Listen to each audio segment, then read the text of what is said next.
So yesterday I watched Wicked in preparation for the sequel, and I didn't really like it. It's one of those movies where I understand why at the time people were excited, and I understand the audience for this movie. I even watched Mikane's video on the fan base, so I get an idea of who this movie was about, or who this movie was for, more so. And I think this is one of those movies where I think I respected it more than I personally enjoyed it. I think the filmmaking on display is incredible. I really like the production design, and I really like the sets and the extras and the talent that was on display. But overall, I think the movie was not great. I think what kind of stops this movie from being above a 4 out of 10 is that the movie visually looks very ugly. Like, it looks very ugly, and it kind of took me out of it because, like, all of the production design, like I said, is wonderful. I mean, this world looks beautiful and it looks absolutely gorgeous to look at. But visually, for whatever reason, the movie just looks ugly. Like, there's this really terrible filter over it. I don't know what it was, but it kind of made the movie look very ugly to me. Um, Now, another thing that I really didn't like was the pacing. This movie, from what I heard, the play was like 2.5 hours long, and that's essentially the length of this movie. It's 2.5 hours long, and the sequel is like 2 hours and something minutes long. I don't know, but yeah, I mean, I think this movie would have worked a little better if um not necessarily if they cut it down to like the first part being like an hour and a half and the second part being an hour and a half. To even then it would be 3 hours long. But you get what I mean. Like, if they just split the musical in two, I'm not saying that it would have to be precisely 2.5 hours long. They can add extra stuff and they can, do whatever they want, add their own spin. But I think overall, the stuff that they added in this movie, because I heard this is the first half, is just like it feels a lot like padding. It feels like they kind of took a while to set up that the main character, what was his name, Alfalfa. I don't fucking remember. Yeah, they took a while to set up that she was born to a mother and a father who didn't love her and all that stuff, and that she wasn't treated very nicely during her childhood because of how she looked. And I got what they were going for. I got what they were going for. Like, it was like this whole um theme and overarching message about acceptance and whatnot. But I think what they were going for, which is like this allegory or metaphor on racism, I think could have been handled a lot better if she met people who looked like her so that she could have more people to relate to. I get that they kind of did that with the goat character, with the goat teacher, who was scared of animals like being extinct or like something like, oh, they're back to being just animals to breed or whatever, for them to breed or whatever, make more food. I get that that was the only character she could relate to, but overall it feels like they kind of shot their own foot on this one, because if she just met people who looked like her, like I mentioned, it could have like made the allegory a little more feasible, because then it could be like, oh, she's not the only one who's being mistreated, it's all these other people. And what kind of kills it for me is that this world is also filled with a lot of fantastical elements, in the sense that there's like talking animals, there's animals who have jobs, there's speaking animals, there's magic, and a bear who's like like a housekeeper or something at the beginning for Alfalfa's family. And yeah, I mean, I think it would have worked a little better if it was in a more restrained world, maybe. But I get this is a musical and this is a world operating on rules that are a lot more in the um, suspension of disbelief, I guess. I'm not sure. It's not like Lord of the Rings where they have clearly established rules, and even if there's like magic, it's much more feasible where it's like long spells and a lot of very long sayings of stuff you don't know what the hell he's fucking saying or whatever. It's not like Lord of the Rings where the fantasy elements are a little more restrained, a little more in the grounds of reality. Obviously, it's not real life. It's not reality, but it's what you'd imagine if the world had rules or whatever. Anyway, what I'm saying is that basically this movie was not for me. But another thing that I really didn't like was Ariana Grande in this movie. She cannot act. She can sing really well, but she cannot act. I thought her character was very weak writing wise as well. And I think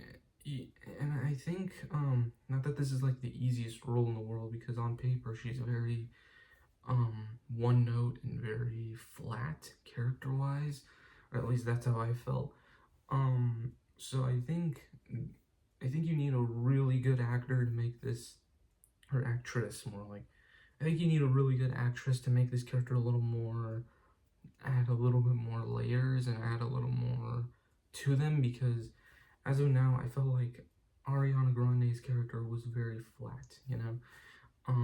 And I think the trait of a good actor and actress isn't just nailing just the perfect character. Like, I don't think every good actor has to have a great character writing wise. Obviously, it can help, but you know, obviously you have examples like Heath Ledger from The Dark Knight, who I absolutely killed the role, and the character is amazing, and all that stuff. And you have Daniel Plainview, played by Daniel Day-Lewis, who absolutely killed the role, or whatever. But I don't just think of like good acting as like, oh, you nailed the perfect character or whatever.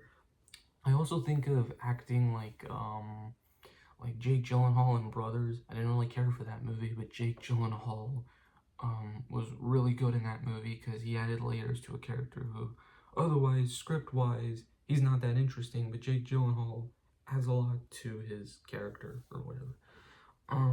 Another thing that anyway, enough of that tangent.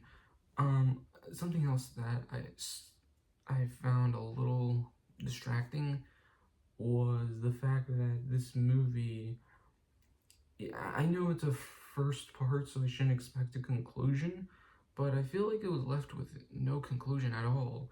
Like, the movie blatantly ends with the main character, Alfalfa, basically leaving Alphaba. That was her name. I'm sorry, I keep forgetting. All right, this movie I'm probably gonna forget about in a couple weeks. But yeah, Alphaba basically leaves the wizard's castle or whatever in her broom, and yeah, it basically ends with her leaving. That's pretty much it.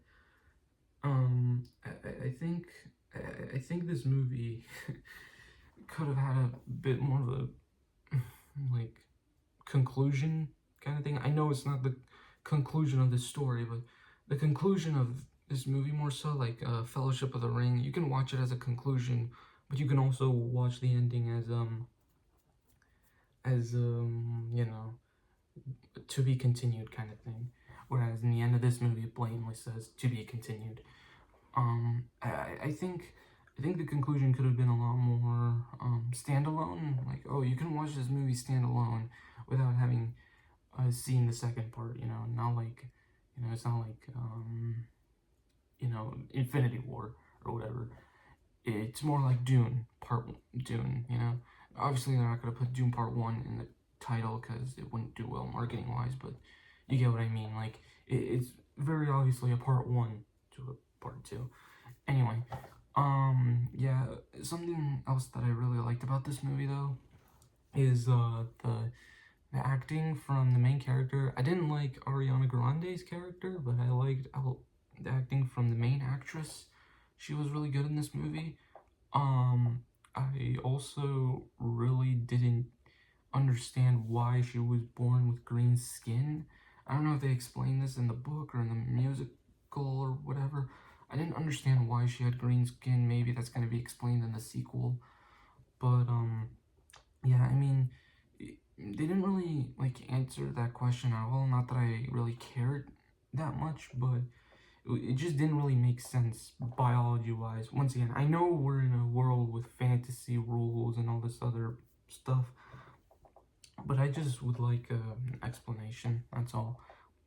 I also think the cinematography for this film looks very ugly. Like, I really did not like the cinematography at all. It was not shot very well. It felt like it was shot like a student film.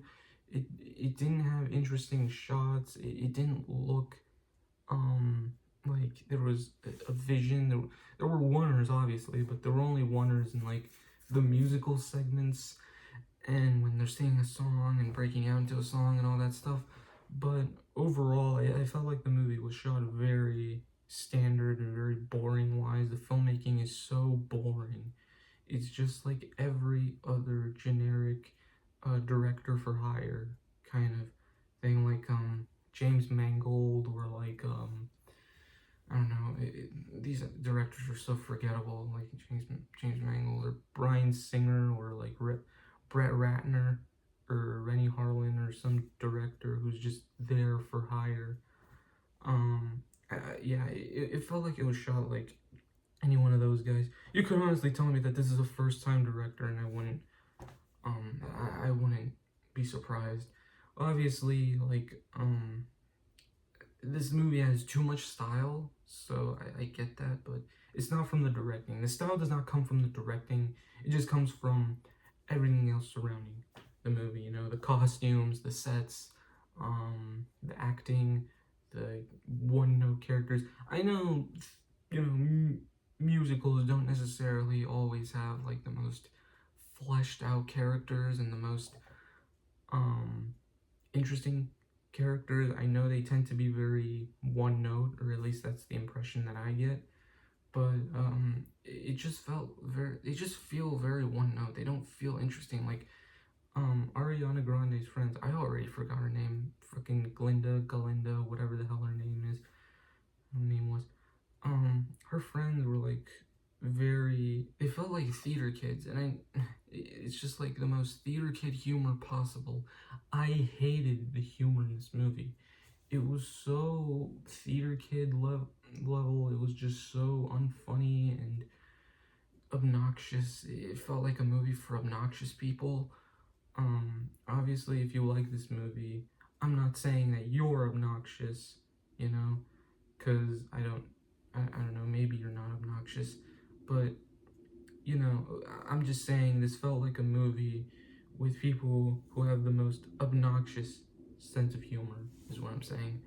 Anyway, as for my rating, I will give this movie a 4 out of 10. Overall, I appreciated the movie. I thought some of the aspects surrounding like the production design and the costumes and all that stuff, I thought that all looked nice. But overall, as a movie, I feel like it falls flat writing wise. And I neglected to talk about some of the characters in this movie, like the wizard who comes in at the very last act, like literally in the last 30 minutes of this 2.5 hour long movie, does the wizard come in, who was the main character's whole like goal basically was to meet the wizard. And when she actually meets the wizard, he's played by Jeff Goldblum, and I think Jeff Goldblum plays Jeff Goldblum pretty much. And I thought that was a little disappointing because I expected more of a presence in this movie, like in the original Wizard of Oz, which even if I'm not like the biggest fan of that movie, I understand what that movie did well and I appreciate it. As for this movie, I feel like I feel like people are trying to canonize this movie into the Wizard of Oz universe, but I feel like if you read the original story and you read the original like intent, you'll find out that that wasn't the point, that wasn't the purpose. It wasn't to canonize this into the Wizard of Oz universe. But I don't know. Once again, not for me, but if you enjoyed it, that's great. I'm glad you did. So yeah, see ya.